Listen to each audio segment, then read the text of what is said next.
बिस्मिल्लाहिर्रहमानिर्रहीम। अस्सलाम वालेकुम। कैसे हैं आप सब? मैं हूं सोनी और आप देख रहे हैं कुकिंग विद सोनी। अल्लाह बरकत दे आपके खानों, आपके रिज़्क, आपके जायकों में, और अल्लाह आपको हमेशा अपनी हिफ्ज़-ओ-मान में रखे। मेरे प्यारे दोस्तों, आज मैं आप लोगों के साथ ऐसे स्नैक्स लेके आई हूँ जो कि झटपट तैयार हो जाते हैं और बच्चों के तो बहुत फेवरेट स्नैक्स हैं ये, और इनको आप 10-12 दिन के लिए सेव भी कर सकते हैं। और ख़ास बात यह है कि बहुत ही कम पैसों में घर पर तैयार किए जा सकते हैं। और वीडियो स्टार्ट करने से पहले अगर आप इस चैनल पे हैं न्यू तो चैनल को कर दें सब्सक्राइब, और वीडियो एंड तक अच्छी लगे तो लाइक और प्यारा सा कमेंट कर दें। तो चले रेसिपी स्टार्ट करते हैं हम अब अपनी।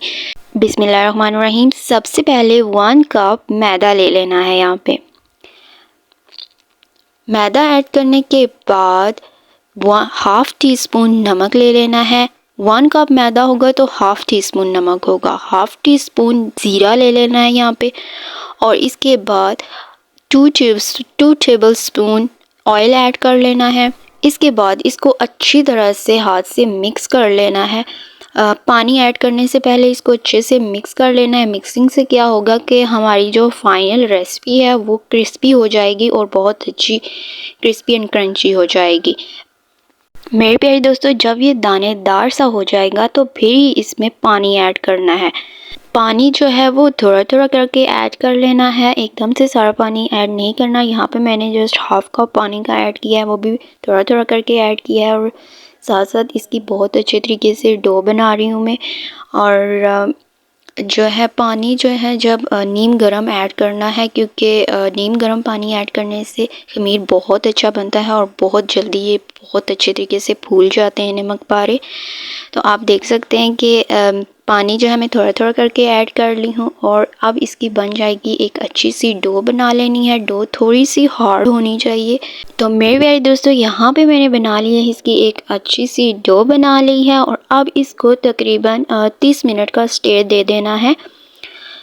डो को अब 30 मिनट का स्टे दे देना है, यानी कि 30 मिनट के लिए इसको छोड़ देना है, रख देना है। और 30 मिनट के बाद यहाँ पे इसको कर लेना है थोड़ा सा आटे से डस्ट करने के बाद एक बेलना ले लेना है और इस बना लेनी है एक रोटी, बड़ी सी रोटी बना लेनी है। और थोड़ी सी पतली वाली रोटी बनानी है। रोटी जो है वो ना बहुत पतली हो ना बहुत मोटी हो, मीडियम साइज़ की हो। यहाँ पे एक कटिंग टूल ले लेना है और उसकी मदद से इसकी कटिंग कर लेनी है। ये आप नाइफ से भी इसकी कटिंग कर सकते हैं या स्केल रख के तो इसकी अच्छे से कटिंग कर लें। मैंने तो बस जैसे आया कर ली।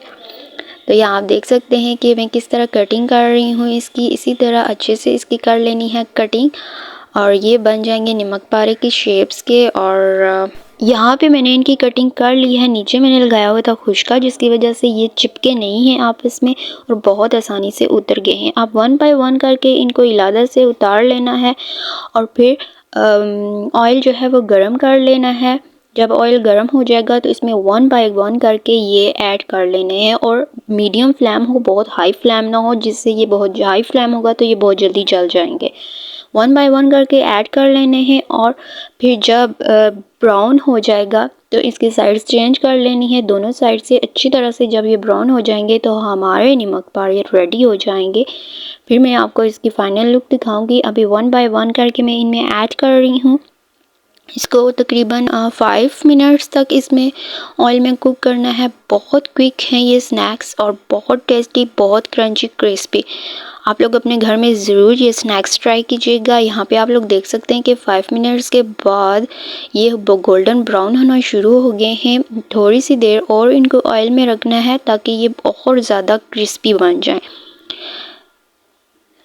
ये हो गए हैं हमारे स्नैक्स रेडी। आप लोग इसके फाइनल लुक में अब आप लोगों को दिखाती हूँ। माशाल्लाह, मेरे अल्लाह की शान, उसकी नेमतें, उसकी बरकतें, उसकी फजीलतें जो उसने हमारे खानों, जायकों और हमारे हाथों में रखी हैं। ये है इसकी फ़ाइनल लुक। आई होप आपको ये मेरी आज की रेसिपी पसंद आई होगी। फिर मिलेंगे न्यू रेसिपी, न्यू वीडियो के साथ। तब तक अपना, अपने घर वालों का बहुत ख्याल रखिएगा। Stay tuned. अल्लाह हाफिज़ and don't forget to subscribe, likes and comment.